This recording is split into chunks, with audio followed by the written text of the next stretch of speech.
నమస్తే అండి. నేను మీ రూప. ఎలా ఉన్నారు అందరూ? నేనైతే చాలా బాగున్నానండి. మీరందరూ కూడా బాగుండాలనైతే మనస్ఫూర్తిగా కోరుకుంటున్నాను.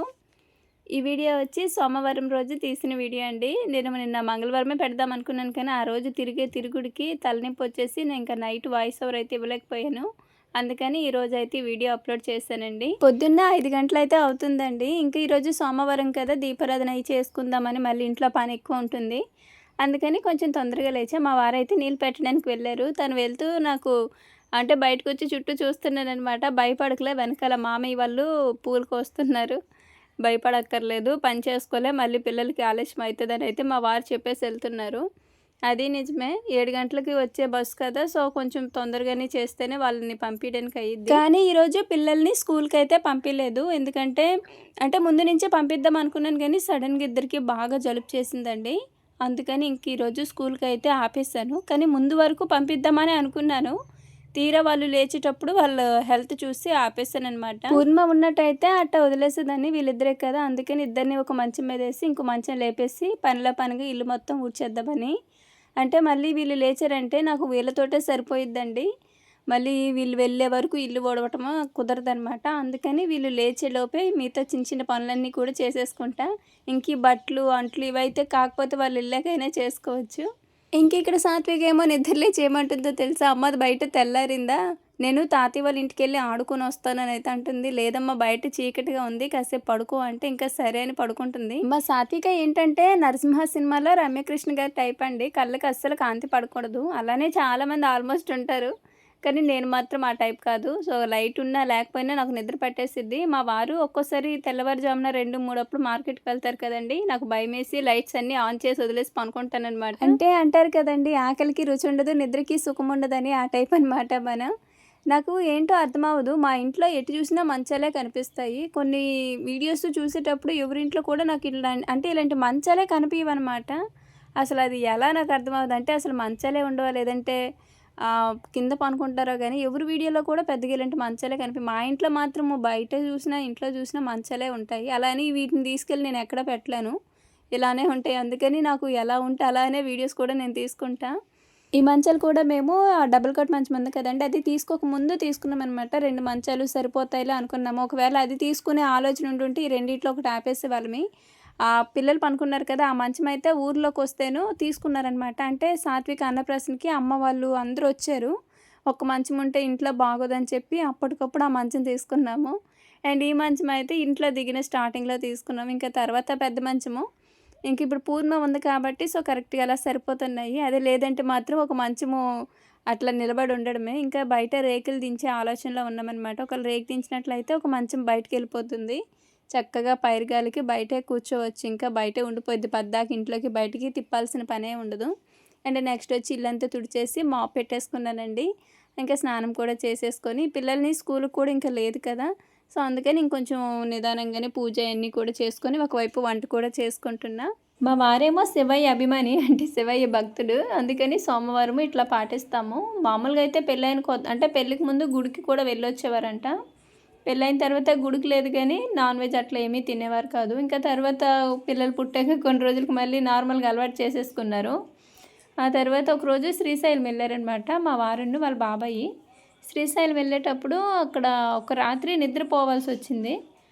ఎప్పుడూ శ్రీశైలంలో నిద్రపోలేదు. అదే ఫస్ట్ టైము. అయితే అక్కడ పనుకునేటప్పుడు కలొచ్చిందంట. ఆరేపల్లి అని మా అత్తయ్య, మామయ్య చెప్తాను కదండీ! సో, అలా మా అత్తయ్య, మామయ్య అక్కడికి మా వారు వెళ్ళినట్టు ఇంటికి మా అత్తయ్య, మామయ్య బయట పంచలో కూర్చొని మా అత్తయ్య పెద్ద బొట్టు పెట్టుకొని పుణ్యస్త్రీ అలా ఉంటారు కదా! అదే అమ్మవారిలా రెడీ అవుతారు. అలా రెడీ అయ్యి పిలిచి "నువ్వెప్పుడు సోమవారము ఇలా తినవు కదా! ఇప్పుడు ఎందుకు మళ్ళీ అలవాటు చేసుకున్నావు? నువ్వు తినవద్దు. నీకంతా మంచే జరిగిద్ది" అని చెప్పిందంట. ఆ మాటలు వినగానే ఒక్కసారిగా ఉలిక్కిపడి లేచి ఇంక చూస్తేనేమో అప్పుడు మా వారికి కొంచెం జ్ఞానోదయం అయ్యి ఆ తర్వాత వెంటనే నాకు కాల్ చేసి ఇలా ఇలా జరిగిందని చెప్పారు. ఇంకా ఆ రోజు నుంచయితే పూర్తిగా అసలు ఏ రోజు అంటే సోమవారం అస్సలు తినరు. మళ్ళీ ఇప్పుడిప్పుడే శనివారం కూడా అలవాటు చేసుకున్నారనమాట. అంటే మొన్నటి వరకు శనివారం కూడా తినేసేవారు కానీ ఇప్పుడు శనివారం కూడా నాన్ వెజ్ ఏమీ తినకూడదని అయితే అనుకుంటున్నారు. నేను కూడా పెళ్ళైన కొత్తలో మా వారు తినకపోయినా సరే సోమవారం నేను తినేసేదాన్ని. కానీ ఎప్పుడైతే శ్రీశైలంలో అట్లా కలొచ్చిందో ఇంకా నేను కూడా సోమవారం అయితే పూర్తిగా బంద్ చేసేసాం ఇద్దరం. ఇద్దరం కూడా సోమవారము నాన్ వెజ్ తినము, ఇంట్లో కూడా వండమన్నమాట. అలా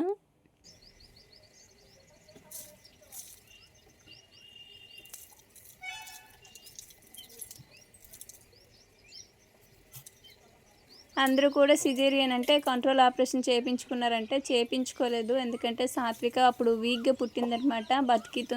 బ్రతుకుతుందా లేదనే గ్యారంటీ కూడా లేదు. ఊపిరి కూడా పీల్చుకోలేగనంత వీక్గా ఉంది. అందుకని ఆ డాక్టర్స్ చేయలేదు. మేమైతే చేసామనే అట్లా ఫిక్స్ అయిపోయాము, ఏదైతే అది అయ్యిందని. కానీ వాళ్ళే చేయలేదండి. ఇంకా అది అలా ఉండిపోయింది. ఆల్రెడీ ఇప్పటికే 2 సిజేరియన్స్ అయ్యాయి కదా. సో మళ్ళీ సిజేరియన్ అంటే కొంచెం కష్టము. మూడోసారి అందులోకి వచ్చి ఇప్పుడు చేసేవాళ్ళు కూడా ఎవ్వరూ లేరు. అందులోకి వచ్చి నాకు ఫస్ట్ సిజేరియన్ ఏమంత కష్టం అనిపించలేదు, కానీ సెకండ్ టైము 1 మంత్ వరకు నరకం చూశాను. అందుకని మళ్ళీ సిజేరియన్ ఒక కంట్రోల్ ఆపరేషన్ చేయించుకుందామని నాకు భయం వేస్తుంది అనమాట. అందుకని అలాగది వదిలేసాము. ఎప్పుడో అంటే కొంచెం మంచిగా ఉన్నప్పుడు కంట్రోల్ ఆపరేషన్ చేయించుకోవచ్చులే అన్నట్టు. సిజేరియన్ అయిన వాళ్ళు ఎప్పటికప్పుడు చలవ వస్తువులు తాగితేనే మంచిది. ఎందుకంటే ఇప్పటికీ కూడా ఒక్కోసారి కుట్లు అనేవి పెయిన్ వస్తాయండి. నాకు మాత్రం ఎప్పటికప్పుడు అందుకని ఎక్కువ మజ్జిగ, కొబ్బరి నీళ్ళు ఇలా చలువ చేసేవి అలా ఎక్కువగా తాగుతూ ఉంటాను. అండ్ మహాలక్ష్మికైనా కొంచెం ఫ్రీ డెలివరీ అయిపోతే బాగుంటుంది. ఎందుకంటే సిజేరియన్ అంటే స్టార్టింగ్లో బాగుంటుంది, కానీ తర్వాత నరకం కనిపిస్తుంది. అలానే ఇంకోటి ఏంటంటే నెక్స్ట్ మంత్ అమ్మ వాళ్ళ ఊరైతే వెళ్తున్నామండి. ఆల్రెడీ మీరు థంబ్నెయిల్ చూడగానే మీకు అర్థమై ఉంటుంది. సో చెల్లికి నెక్స్ట్ మంత్ శ్రీమంతం పెట్టుకున్నాము. కానీ పుట్టింటి తరపు నుంచి ఏదైనా సరే ముందు నేను మా వారే కదా ఉండాలి. అందుకని మేము నెక్స్ట్ మంత్ రిజర్వేషన్ అయితే చేసుకున్నాము. మామూలుగా అయితే నాకు ఈ శ్రీమంతం ప్రాసెస్ ఇవేమీ తెలియవండి. ఫస్ట్ టైం అనమాట మేము కూడా మా ఇంట్లో జరిపించడము. అంటే ఇదివరకు పల్లెటూరులో పెద్దగా ఉండేవి కాదు. ఓన్లీ ఎవరైనా ఉన్నవాళ్ళు మాత్రమే చేసుకునేవారు. కానీ ఇప్పుడు ఇది పల్లెటూరులో అందరూ చేసుకుంటున్నారనమాట. ఇంకా మహాలక్ష్మి కూడా వాళ్ళ అత్తయ్య వాళ్ళు చేస్తాము అంటేనే ఇంకా వాళ్ళు అన్నప్పుడు మనమేమంటాం. అది కాకుండా పుట్టింటి తరపు నుంచి ఇవ్వాల్సిన మనం పెట్టాలి కదా. పుట్టింటి తరపు నుంచి చీర ఉండాలంటేనే ఇంకా నేను ఇక్కడి నుంచే తీసి పంపిస్తానులే అని అయితే చెప్పాను. అందుకని ఈరోజు వెళ్ళి ఆ చీర అయితే తీసుకున్నానండి. ఇంక వీడియోలోకి వస్తేనేమో బయట ముగ్గై పెట్టేసి గుమ్మాలకి పసుపు అయి రాసుకున్నానండి. గుమ్మాలకి పసుపు రాసుకుంటే అసలు ఇంటికి ఎంత మంచి కళ వస్తుందంటే, అలానే గుమ్మాలకి పసుపు రాసేటప్పుడే కొంచెం గంధం కూడా కలిపి రాస్తే మనకి టెంపుల్లో అంటే గుళ్ళకి వెళ్ళేటప్పుడు ఎటువంటి గంధం వాసన వస్తుందో మన ఇల్లు కూడా అంతే వాసన వస్తుందండి. చాలా బాగుంటుంది. పసుపులోని చిన్న గంధం కలిపి కూడా రాసుకోండి. ఇంకా నేను కింద కూడా కొంచెం అలా పసుపు అయి రాసేసి చిన్నగా డిజైన్ అయితే ఇట్లా వేసేసాను.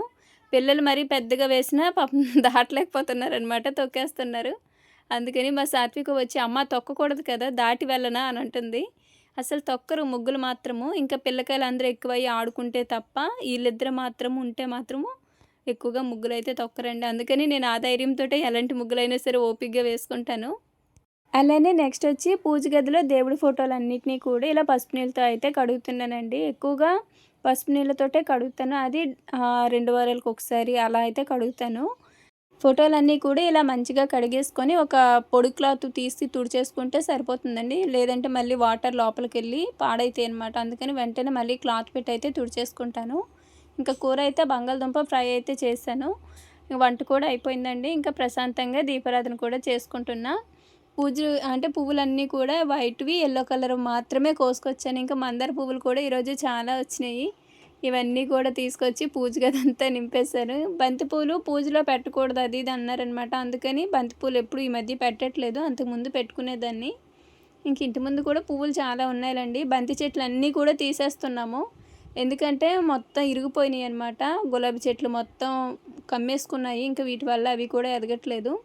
అందుకు ఇంకా దీపారాధన కూడా కంప్లీట్ అయిపోయింది. పూజ గది చిన్నదైనా సరే అలంకరించుకునే పద్ధతిని బట్టే ఉంటుంది. నా పూజ గదిలో ఈ ఫోటోలకు కూడా మా వాళ్ళు ఇన్ని ఫోటోలు ఉండకూడదు పూజ గదిలో అయితే అంటున్నారు. కానీ ఇంకా నాకైతే ఇలానే నచ్చింది. 25న మా అక్కయ్య వాళ్ళు తిరుపతి వెళ్తున్నారు. మేము కూడా వెళ్ళాలి అనుకున్నాం, కానీ అదే 25న మా చిన్నోదిన వాళ్ళ ఊరు బేతపూడిలోని రాములవారి గుడి ప్రతిష్ఠ ఉందన్నమాట. మళ్ళీ ఇటు ఉండకపోతే అమ్మాయి బాధపడిద్దని చెప్పి ఇంకా ఆగిపోయాము. నెక్స్ట్ ఇంకోసారి ఫ్రీగా ఉన్నప్పుడు వెళ్దాంలే అని. అది కాకుండా ఇప్పుడు దర్శనానికి కూడా అసలు బాగా రద్దీగా ఉంది తిరుపతిలోని. అందుకే నెక్స్ట్ టైము ఏదైనా వెళ్తే టోకెన్ దర్శనం వెళ్తేనే ప్రశాంతంగా అయ్యిద్దిరండి. మా అక్కయ్య వాళ్ళేమో ఫ్రీ దర్శనానికి వెళ్తున్నారు. నెక్స్ట్ గుమ్మం దగ్గర కూడా ఇలా చిన్నగా పూజ అయితే చేసేసుకున్నానండి. చూసారు కదా పసుపు రాస్తే ఎంత బాగుందో. సో ఇలా ఇంకా మా వారు పిల్లలు నేనొస్తే భోజనం చేద్దామని అయితే చూస్తున్నారు. మీరు తినండి అంటే, లేదులే నువ్వు రా, నువ్వు వచ్చే వరకు ఉంటానులే అని అంటున్నారు. నేనైనా అంతేనండి. మా వారు పొలం నుంచి వచ్చే వరకు తినకుండా అలా ఉంటాను. వస్తే ఇద్దరం కలిసి తింటాం. ఆయనేమో వచ్చి నన్ను తిడతారు. నాతో నీకేంటి తినేయొచ్చు కదా, ఇంతవరకు ఎందుకు ఉంటావని. అలా ఇప్పుడు నా కోసం తను ఎలాగున్నారో నేను అలా అనమాట. ఇంకా నాకు కొంచెం కాళ్ళు నొప్పులు ఉన్నాయి బావ, తింటా ఉండండి, వచ్చి కూర్చుంటాననైతే అని అలా కూర్చున్నాను కాసేపు. తర్వాత ఇంకా నేను కూడా అన్నం తినేసి జడైతే వేసుకుంటున్నానండి. ఉదయం నుంచి అసలు దువ్వెన కూడా పెట్టలేదు. అలాగా తలకి కండవ కట్టాను కదా, ఇప్పదీసేసి అట్లా రబ్బరు క్లిప్ లాంటిది పెట్టి వదిలేసాననమాట. ఇంక ఈ క్లిప్ పెట్టుకునే విధానం అయితే ఒక సిస్టర్ ఎన్ని సార్లు అడుగుతున్నారు. నిన్నైతే నిన్న కాదు, ఈరోజు వీడియో తీసిన రోజు సోమవారం కాల్ చేసి ఇలా చెప్పండి ఒకసారి, నేను కామెంట్స్ పెడితే మీరు రిప్లై ఇవ్వట్లేదని అయితే అంటున్నారు. సో ఇలా అనమాట. జస్ట్ మనం తీసుకునే పైన హెయిర్ని అట్లా చుట్టితే సరిపోతుంది. చుట్టుకొని మనకి ఏమైనా పఫ్లా కావాలంటే అట్లా ముందు కొంచెం ఒత్తుకుంటే సరిపోతుందండి. అలా చుట్టామంటే మనకేంటంటే ఎలా పెడితే అలానే ఉంటుంది. మామూలుగా పెట్టేసామంటే వెనక్కి దువ్వేసరికి మొత్తం ఫ్లాట్గా అయిపోతుంది. అది ఇలా అనుకోండి, చూసారు కదా, మనకి పైన కొంచెము పఫ్లా వస్తుంది అండ్ వెనక కూడా బాగుంటుంది. సో నాదంటే కొంచెం కర్లీ హెయిర్ కాబట్టి అట్లేమి ఉండదు, కానీ సిల్కీ హెయిర్ ఉన్న వాళ్ళకి అయితే మంచిగా కనిపిస్తుంది. అండ్ సారీ ఎలా ఉందో చెప్పడం మర్చిపోకండి, మన కలెక్షన్లో ఉందే. అండ్ ఇలా అయితే రెడీ అయిపోయాను. ఇంతలో ఉదయమున్ను ఆ ముందు రోజు వచ్చిన కొన్ని ఆర్డర్స్ ఉంటే అవి అయితే రాసుకుంటున్నానండి. రాసి ఒకేసారి వెళ్తా తీసుకొని వెళ్ళి అట్లా కొరియర్ చేసి, అంటే చెల్లికి శ్రీమంతానికి చీర తీసుకుంటున్నాను అన్నాను కదా, అందుకనమాట. అలా చీర కూడా తీసుకున్నట్టుండిద్దని. ఇంక ఇక్కడ చూసారా, మా వారికి సాత్విక పిలకేస్తుంది. అంటే నేను రేణుకి పైన ఒక జడలాగా పిలక వేసేసాననమాట, రబ్బర్లు 2 లేవని. ఇంకా దాన్ని చూసి మా సాత్విక ఏమో మా వారికి వేసి, నాకు రబ్బర్ ఇయ్య, మా నాన్నకి ఇట్లా పెట్టేస్తాను అని ఉంటుంది. అది జడ వేయడమేమో కానీ మా వారికి మాత్రం భలే హాయిగా ఉంది, ఏదో మసాజ్ చేస్తున్నట్టు. అప్పుడే మా సాత్విక జడలు వేసేంత పెద్ద అయిపోయింది చూసారా. మీకు కూడా ఎవరికైనా జడ వేయాలనుకుంటే మా సాత్వికని పిల్లండి, చక్కగా వేసిద్ది. అలాగ తనకి ప్రాక్టీస్‌లా ఉండిద్ది కదా. ఇంకా మా రేణు ఇంటికాడ ఉన్నందుకు నువ్వు తిరిగితే అవ్వదు, చదువుకోవాలని అంటేను ఇంకా పుస్తకం తీసి వదలట్లేదు అస్సలు. వీళ్ళిద్దరికీ నచ్చజెప్పి ఇంకా నాన్నమ్మని ఇంటి దగ్గర పెట్టి మేమైతే బయలుదేరామండి. ఈ బ్లౌజ్ ఉంది చూసారా, ఇది నేను మిషన్ నేర్చుకున్న కొత్తలో నేను స్టిచ్ చేసుకున్న బ్లౌజ్ అనమాట. స్టార్టింగ్ స్టిచ్చింగ్ చేసిన బ్లౌజ్ ఇదే. స్టార్టింగ్‌లోనే బ్యాక్ హుక్స్‌లు పెట్టి బోట్ నెక్ పెట్టి స్టిచ్ చేసుకున్నానండి. చిన్న పైపింగ్ కూడా అసలు ఎంత బాగా స్టిచ్ చేసుకున్నానో. ఇప్పుడు చూడండి, స్టిచ్ చేసుకుందామన్నా అసలు సమయమే ఉండట్లేదు. అందుకని ఏ చీరల మీదకైనా మంచి బ్లౌజులు లేవనమాట. సపరేట్‌గా తీసుకుందామంటే మా వారు ఊరుకోవట్లేదు. నీకు వచ్చు కదా కుట్టుకో అని అంటున్నారే కానీ బయట కొనుక్కో అని మాత్రం అనట్లేదు. ఇంక ఇక్కడ మాకు దగ్గరలో ఉండే హ్యాండ్లూమ్‌కి అయితే వచ్చేసామండి. కొరియర్ వేసేసాక వచ్చాము. ఇంక అక్కడ మా చిన్నోదిన కూడా కలిసిందనమాట. వాళ్ళ పిల్లలకి బట్టలు తీస్తే ఇంకా అక్కడ కాసేపు మాట్లాడుకొని అవి చూసుకొని ఇటు వచ్చాము. నేను హ్యాండ్లూమ్‌కి వచ్చింది కూడా చెల్లికి చీర తీసుకుందామని మాత్రమే కాదండి. అసలు హ్యాండ్లూమ్ కలెక్షన్స్ ఎలా ఉంటాయి, ఎంత కాస్ట్‌లో ఉంటాయి, ఏ రేంజ్‌లో ఉంటాయి కూడా ఒకసారి చూసుకుందామని. ఎందుకంటే మాకెళ్ళి ఇటు హ్యాండ్లూమ్స్ అనేవి చాలా ఎక్కువ. పైగా ఇక్కడి నుంచే చాలా ఆన్లైన్ పేజ్ వాళ్ళు కానీ, ఆఫ్లైన్ వాళ్ళు కానీ చాలామంది ఇటు నుంచే తీసుకొని వెళ్తారు. సో మనం కూడా ఒకసారి అంటే హ్యాండ్లూమ్ అంటే వాళ్ళు సొంత మగ్గల మీద నేస్తారు కాబట్టి చాలా బాగుంటాయి, ప్యూర్ ఉంటాయి అన్నమాట. సో అందుకని అన్నీ కూడా ఒకసారి చెక్ చేసా. కాకపోతే రీసెంట్‌గానే నేను ఒక 30,000 పెట్టి స్టాక్ తెప్పించేసుకున్నాననమాట. అందుకని మళ్ళీ కొత్త స్టాక్ అయితే తీసుకోలేకపోతున్నా. మళ్ళీ అవి సేల్ అయితే ఆ డబ్బులతోటి మళ్ళీ నేను రొటేట్ చేసుకోవాలి. అందులోకి వచ్చి ఇప్పుడు చెల్లి ఫంక్షన్ ఒకటి ఉంది కదా, సో ఈలోపు ఉన్న చీరలు సేల్ చేస్తే కొంచెం మళ్ళీ ప్రాఫిట్ వస్తే మళ్ళీ నెక్స్ట్ ఇంకో కలెక్షన్ మీద పెట్టొచ్చని జస్ట్ అట్లా చూసుకొని అయితే చెల్లికి చీర తీసుకొని వచ్చేసానండి. నెక్స్ట్ చీరలోని బ్లౌజ్ ప్లెయిన్ వచ్చింది. ఏమైనా ఎంబ్రాయిడరీ వర్క్ వేపిద్దామని చెప్పి ఇక్కడ షాప్కి అయితే వచ్చాము. నేను ఫస్ట్ టైం వేపియడము అన్నీ కొత్తగానే స్టార్టింగ్లో చేస్తున్నా, అంటే దిగుతున్నానమాట. తెలుసో తెలియక, ఎందుకంటే నాకు ఏదైనా తెలియకపోతే మీరు చెప్తారు కదా, ఇలా చేయండి ఎంత ఉండిద్ది కాస్ట్ అని. సో అందుకని అలా వచ్చాను. నాకు అసలు ఈ కాస్ట్లు కానీ ఇవేమీ తెలియదు. హాఫ్ అన్ అవర్కి 150 అంటండి, 150 అంట, గంటకి 300 అంట. నేను సెలెక్ట్ చేసిన డిజైను మీరు ఇక్కడ చూపించనో లేదో తెలియదు కానీ నెక్స్ట్ వీడియోలో చూపిస్తాను. ఎలా ఉందో చెప్పండి. 600 పడింది, 600 అయిందని చెప్పారనమాట. సారీ ఇంకా అంటే సింగిల్ కలర్ కదా, సో ఓన్లీ మొత్తం గోల్డ్ తోటి వేసేసారు. ఇంకా ఆల్ ఓవర్ సారీ అయితే ఇలా వచ్చిందండి. కాస్ట్ మళ్ళీ చెప్పలేదంటారు. సో 1450 రూపాయలు అయితే చీర పడింది. చీర ప్యూర్ హ్యాండ్లూము అండ్ చాలా మెత్తగా ఉందండి. ఎందుకంటే ప్రెగ్నెంట్ ఉమెన్ కదా! సమ్మర్ కదా! సో, మెత్తగా ఉంటే బావుంటుందని చెప్పి నేను ఈ శారీ అయితే తీసుకున్నాను. ఆల్ ఓవర్ శారీ మొత్తం మనకిట్లా ఈ మ్యాంగో థీమ్ తోటి వచ్చేసిందండి. హ్యాండ్స్‌కైతే బార్డర్ వచ్చిందంతే. మిగతాదంతా ప్లెయిను. ఇంకా నేను ఎంబ్రాయిడరీ వర్క్ అన్నాను కదా! అది కూడా సేమ్ మ్యాంగో థీమ్‌లోనే సెలెక్ట్ చేసి ఇచ్చాను. ఇంక ఈ బంతిపూలు చూసారా? అదంతా మర్బం బంతిపూలు. వచ్చేసరికి గుమ్మన వాసన వస్తుంది పక్క నుంచి. ఇంక ఇంటికైతే వచ్చేసి కొంచెం ఇంట్లో పనులవన్నీ కూడా చేసుకున్నానండి. పిల్లలకి స్నానాలయి చేపించి, మా వారైతే చిన్న పని మీద బయటికి వెళ్లారు. ఇంక ఈ ముగ్గు పిండి తీసుకొని 2 రోజులవుతుంది. అలానే పళ్ళెంతో వదిలేసాననమాట. చెత్త చెదారం అట్లా పడిపోతున్నాయని చెప్పి, ఇంక ఈ ముగ్గు పిండినైతే ఇలా స్టీల్ క్యాన్‌లోకైతే వేసేసుకున్నాను. కొంచెమేమో నాన్నమ్మ వాళ్ళ ఇంటి దగ్గర పెట్టేసాను. అందుకని కొంచెమే తీసుకొచ్చా. అక్కడ కొంచెం వదిలేసి. ఊర్లోని నేను ఎక్కువగా ఈ ముగ్గు మాత్రమే తీసుకుంటా. కలర్స్ అవి సెంటర్‌లో తీసుకుంటానండి. ముగ్గు అంటే అమ్మ వాళ్ళ సైడ్ అయితే సుద్ద అలా అలవాటు. ఇటైతే తెల్ల సున్నం అంటారనమాట. తెల్ల సున్నం ముగ్గు అని పిలుస్తారు. ముగ్గు వేపించుకో, ముగ్గొచ్చింది అలా చెప్తారు. సో, దాన్ని బట్టి నాకు ముగ్గు అని అలవాటయిపోయిందండి. కారం ప్యాకెట్ ఒకటి తీసుకున్నానండి. కారం కొనుక్కోలేకపోతున్నాను. కానీ ఈసారి మిరపకాయలు కూడా ఏమంతగా అయ్యేటట్లేవు. ఈసారి కూడా బయట ఏమైనా మిరపకాయలు కొనుక్కొని కారమైనా పట్టించుకోవాలి. బయట అసలు ప్యాకెట్లు ఇలా కొనడం అంటే కష్టమే. మా వాళ్ళందరూ ఏమో నా మీద ఆధారపడుతున్నారు. నేనేదో కోసేసేదాన్ని గదా! అందరూ నాకు ఎండుమిరగాయలు కావాలనటమే. వచ్చి కోసుకోండి అంటే ఏమైనా దగ్గర వాళ్ళు రావటానికి. ఇంకా అలా అయిపోతుంది. ఈ బట్టలన్నీ చూసారా? ఒక్క పూట నేను ఇంటికెళ్ళాక పిల్లల్ని వదిలిపెట్టి వెళ్తే జాతర చేసి పడేశారు వచ్చేసరికి. మొత్తం బెడ్ అంతా కూడా శుభ్రంగా బట్టలన్నీ చిమ్మేసి అంటే ఉతికిన బట్టలనమాట ఇవి. తీసుకొచ్చి అలా పడేసి వదిలేశారు. అప్పటికి మా వారు రాలేదు. ఇంకా ఎలాగో ఖాళీగా ఉన్నాం కదా అని చెప్పి బట్టలన్నీ కూడా మడత పెట్టేశాను. తాతయ్య అయితే టీవీ చూస్తున్నారు. మా వారు లేకపోతే మాత్రం ఖచ్చితంగా మా వారు వచ్చే వరకు తాతయ్య ఉంటారు. ఎందుకంటే మేమంత ధైర్యవంతులం కదా! అందుకనమాట. మా వారు వచ్చిన తర్వాత ఇంకా మా వారు తాతయ్య కాదు నాన్నమ్మ కూడా ఇంకా అక్కడికి ఇక్కడికి తిరుగుతా ఉండిద్దనమాట. ఇంకా ఎప్పుడైతే మా ఆయన వస్తారో అప్పుడు వెళ్తారు. అలా ఉండిద్ది. ఏమైనంటే మా వారు ఇంకా అలవాటు అవ్వరేటి మీరు అలా వస్తా ఉంటే తనకి ఎలా అలవాటు అయ్యిద్ది ఇంకెప్పుడు ఇద్దరు పిల్లలున్నారు. ముందు చాలా ధైర్యంగా ఉండాలని మా వారు అంటారనమాట. అది నిజమే కానీ చివరి కదా మా తాతయ్య భయం తాతయ్యది. బట్టలన్నీ నీట్‌గా మడత పెట్టేసి సెల్ఫ్‌లో సర్దేశానండి. చెల్లి శ్రీమంతం చీర అయితే ఇప్పుడు నేను ఇంత హడావిడిగా ఇప్పటి నుంచి ఎందుకు తీసుకున్నానంటే కొరియర్ చేయాలనమాట అక్కడికి. అంటే మా అక్కయ్య ఉంది కదా! మా గౌరక్క అంటాను కదండీ! పూర్ణిమ వాళ్ళ పిన్ని.